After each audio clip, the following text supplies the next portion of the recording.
नमस्कार। अखबार रिपोर्टर के इस अंक में आपका स्वागत है। ऐसे खबरें आ रही हैं जैसा अनुमान लगाया जा रहा है कि बांग्लादेश में मिलिट्री कू हो सकता है, यानी बांग्लादेश की सरकार को अपदस्थ करके वहाँ के मिलिट्री सत्ता को अपने काबिज कर सकती है।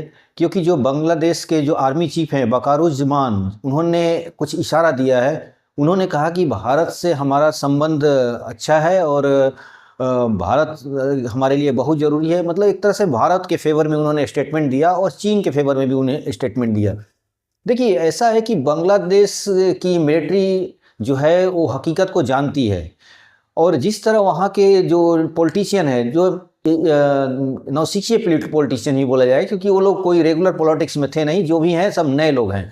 और जिस तरह वो लोगों ने उटपटांग बयान दे रहे हैं, कभी भारत के खिलाफ कि हमें बांग्लादेश में बिहारी और झारखंड जो है बिहार और बंगाल को मिला लेंगे, इस तरह मतलब इमेच्योर स्टेटमेंट जारी कर रहे हैं और अच्छे पदों पर बैठे हुए लोग। इससे लगता है कि बांग्लादेश के मिलिट्री नाराज है इससे, और वो इनकी बकवास को सुन सुन के वो भी परेशान है। और ऐसा अनुमान लगाया जा रहा है कि हो सकता है को मिलिट्री कू करके उनको अपदस्थ करके और सत्ता को अपने टेक ओवर कर ले, क्योंकि वो जानती है कि मिलिट्री ये बात अच्छी तरह जानती है कि इन नौसिखियों के हाथ में सत्ता है और ये कुछ उटपटांग हरकत करके बांग्लादेश को नुकसान करेंगे और कर भी रहे हैं।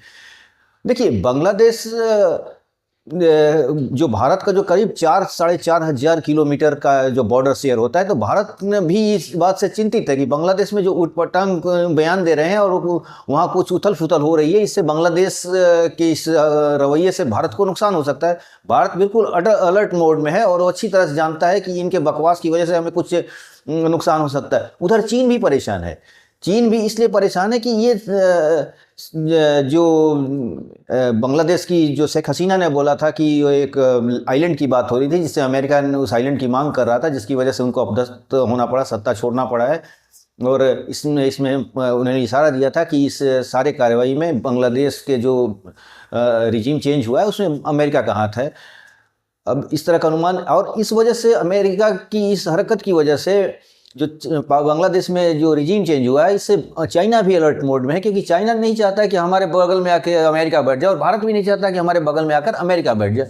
ठीक है, अमेरिका से भारत के संबंध बहुत अच्छे हैं, लेकिन इसका मतलब ये नहीं है कि बांग्लादेश में वो इंटरफेयर करे और भारत को नुकसान पहुंचे। भारत कभी नहीं चाहेगा कि अमेरिका उसके बगल में आके बैठ जाए। संबंध अपनी जगह, लेकिन नेशनल सिक्योरिटी अपनी जगह होती है। और इसकी वजह से ये सारा माहौल थोड़ा सा क्रिटिकल हो चुका है। जो हम लोग है, जो बांग्लादेश का बॉर्डर एरिया है, और उधर अरकान आर्मी जो बांग्लादेश में डिस्टर्बेंस पैदा किया है, सब कुछ जानते हुए वहाँ का मिलिट्री कू होने की संभावना से जताया जा रहा है। लगता है कि वहाँ पर सत्ता को अपदस्थ करके मिलिट्री टेक ओवर कर लेगी, क्योंकि सारा कुछ रिस्पॉन्सिबिलिटी मिलिट्री के हाथ में ही आने का। अगर अरकान आर्मी इंटरफेयर कर रही है, उसके बॉर्डर में कुछ एरिया को ऑक्यूपाइड कर लिया है, तो ये मिलिट्री इस बात को देख रही है। लेकिन इस बात के लिए वहाँ के जो पॉलिटिशियन है वो बिल्कुल इमेच्योर स्टेटमेंट दे रहे हैं, ना उस पर ध्यान दे रहे हैं। और इस वजह से आर्मी चीफ कुछ नाराज लग रहे हैं कि जिस तरह उन्होंने स्टेटमेंट भारत के फेवर में दिया और चीन के फेवर में दिया, तो इससे ये लगता है कि आर्मी चीफ इशारों में कह दिया कि ये सब खेल गड़बड़ किया है अमेरिका ने।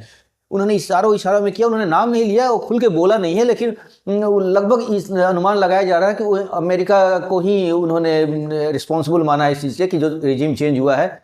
और इसलिए वहाँ लगता है कि मिलिट्री कू हो सकता है। क्योंकि देखिए, आर्मी जो है, वहाँ की आर्मी, वो जिस तरह वो पाकिस्तान से संबंध बना रहे हैं ये लोग, वहाँ के यूनिट सरकार पाकिस्तान से ऐसा जो पिछले 30-40 सालों में नहीं हुआ, वो नए नए एक्सपेरिमेंट कर रहे हैं। पाकिस्तान को फ्री एक्सेस दे दिए हैं कि पाकिस्तान की आर्मी से वो लोग मिलिट्री अपना एक्सरसाइज कर रहे हैं। इस तरह की कभी आज तक हुआ नहीं है।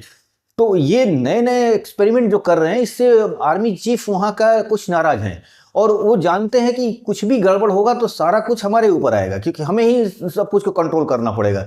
और इनके बकवास की वजह से ये सारा कुछ होते जा रहा है। तो बांग्लादेश के इन जो लीडरशिप की जो हरकतें हैं, जो उनकी बकवास है, इसकी वजह से आर्मी चीफ थोड़ा असहज महसूस कर रहे हैं कि क्या कर रहे हैं भाई। कभी पाकिस्तान से संबंध बना रहे हैं, कभी ये कर रहे हैं कि बिहार और बंगाल को हम मिला लेंगे। मतलब इस तरह का स्टेटमेंट देकर वो इमेच्योर स्टेटमेंट देकर और वो बांग्लादेश को भी, बांग्लादेश के जो आर्मी है उसको भी असहज कर रहे हैं। तो इसलिए लगता है ऐसा कि वो आर्मी चीफ जो वहाँ के हैं वो नाराज हैं और वो मिलिट्री कूप कर सकते हैं, यानी वो सत्ता को, इन सरकार को हटाकर टेक ओवर कर सकते हैं। इस तरह की अनुमान लगाए जा रहे हैं। जिस तरह एक अनुमान, ये कोई क्लियर नहीं है, ये साफ साफ नहीं मैं कह रहा हूँ कि ऐसा होने जा रहा है, लेकिन एक अनुमान लगाया जा रहा है कि उनके स्टेटमेंट से लग रहा है कि थोड़ा उनके वहाँ के पॉलिटिशियनों से वो नाराज हैं। जो आर्मी चीफ हैं वहाँ के बांग्लादेश के, वो थोड़ा नाराज हैं और इसलिए वो इस तरह की, जब आर्मी चीफ, चूँकि आर्मी का एक बड़ा अधिकारी है, उस तरह इनकी तरह बकवास तो कहेगा नहीं, वो बहुत ही बैलेंस वाले स्टेटमेंट देते हैं ये लोग। और इस बैलेंस वाले स्टेटमेंट से ही ये बातें निकल के कि कहीं ऐसा ना हो कि वो मिलिट्री कू कर दें और इनको हटाकर और फिर से टेक ओवर करके हो सकता है चुनाव वगैरह कराएं या कुछ भी करा सकते हैं।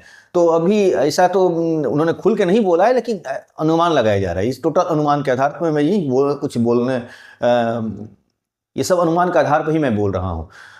देखिए, जिस तरह पाकिस्तान से उनका रिलेशन मजबूत कर रहे हैं ये लोग, कोई भी देश अपना रिलेशन किसी से मजबूत कर सकता है, इसमें कोई दो राय, लेकिन एक ऐसा जो चीज़ हुआ ही नहीं है कभी, उस तरह का स्टेटमेंट ये लोग कर रहे हैं, पाकिस्तान को फ्री एक्सेस दे रहे हैं। इससे आर्मी का, वहाँ का जो सीनियर अधिकारी हैं वो थोड़े नाराज है कि भाई ऐसा कैसे कर रहे हैं आप। बांग्लादेश में आर्मी, देखिए ऐसा है कि बांग्लादेश की आर्मी एक ज़माने में पाकिस्तान की आर्मी हुआ करती थी, लेकिन जब पाकिस्तान में और बांग्लादेश में जब अलग हुआ तो आर्मी में भी कुछ डिवीज़न हो गया और कुछ ऐसे भी प्रो पाकिस्तानी भी आर्मी में हैं। वहाँ के बांग्लादेश की आर्मी में ऐसे भी लोग हैं जो पाकिस्तान के फेवर में थे, क्यों उस ज़माने में पाकिस्तान के वो भी हैं, और कुछ ऐसे भी हैं जो एकदम बांग्लादेश के फेवर में है। तो आर्मी में वहाँ थोड़ी एक तरह से फ्रिक्शन ज़रूर है, थोड़ा बहुत फ्रिक्शन है। तो इसलिए मैं ये भी नहीं कह रहा हूँ कि जो आर्मी चीफ ने स्टेटमेंट दिया वो कूप कर ही देंगे, मिलिट्री कूप कर देंगे, ऐसा भी नहीं है। लेकिन एक अनुमान इस तरह का लगाया जा सकता है कि इस तरह का जब बयान दे रहे हैं, थोड़ा नाराज़गी वाला बयान दिए हैं बांग्लादेश के जो नेताओं के, इसलिए हो सकता है कि वहाँ पर मिलिट्री इंटरफेयर करके और सत्ता को अपने हाथ में ले ले, ऐसा अनुमान लगाया जा रहा है। क्योंकि चाइना भी इस बात से नाराज़ है, चाइना भी अलर्ट मोड में है कि भाई आप इस तरह कैसे कर सकते हैं कि अमेरिका के कहने पर ही सारा कुछ आप बयान दे रहे हैं। तो हालांकि अमेरिका, चाइना का और पाकिस्तान का संबंध बहुत बढ़िया है, इसलिए अगर कुछ भी बांग्लादेश में अगर इंटरफेयर होता है पाकिस्तान का फेवर में, चाइना का भी जाएगा। लेकिन चाइना थोड़ा दूर का देखता है, वो पाकिस्तान पर इतना भरोसा नहीं करता है, जिससे पाकिस्तानी कहते हैं ना कि हमारा हिमालय से ऊंचा संबंध और समुंदर से गहरा संबंध है चीन के साथ। वो चाइना नहीं करता है। चाइना अपनी इंटरेस्ट देखता है और अपने नेशन के, जो अपना नेशन फर्स्ट कहते हैं ना, कि चाइना फर्स्ट वाली नीति पर चलता है। वो पाकिस्तान को यूज करता है और पाकिस्तान को उतना भरोसा नहीं करता। लेकिन फिर भी अगर पाकिस्तान बांग्लादेश में कुछ भी इंटरफेयर करता है तो उससे चाइना को कुछ नुकसान नहीं होने वाला है। चाइना जानता है कि पाकिस्तान अगर आएगा तो हमारे फेवर में ही कुछ कर सकता है, इसलिए चाइना उतना। लेकिन फिर भी अमेरिका जिस तरह, क्योंकि अमेरिका जो है वो पाकिस्तान से भी उनका संबंध एक ज़माने में अच्छा हुआ करता था, तो इसलिए वो जानता है कि कहीं ये पाकिस्तान बांग्लादेश में जाकर अमेरिका के फेवर में काम करना शुरू कर दिया तो हमारे लिए मुसीबत खड़ी हो जाएगी। तो इसलिए वो अलर्ट मोड में है। चाइना भी अलर्ट मोड में है और भारत भी अलर्ट मोड में है, क्योंकि वो भी जानता है कि इस तरह का कुछ भी हरकत चाइना को भी नुकसान हो सकता है और भारत का भी नुकसान हो सकता है। आगे जैसा भी होगा, जैसा अपडेट आएगा मैं बताऊंगा कि आपको कि बांग्लादेश में हमारे पड़ोस में क्या हो रहा है, इसके अपडेट हम देते रहेंगे। तो आप हमारे साथ बने रहिए, हमारे चैनल को थोड़ा लाइक कीजिए, सब्सक्राइब कीजिए और शेयर वगैरह कीजिए। Thank you very much.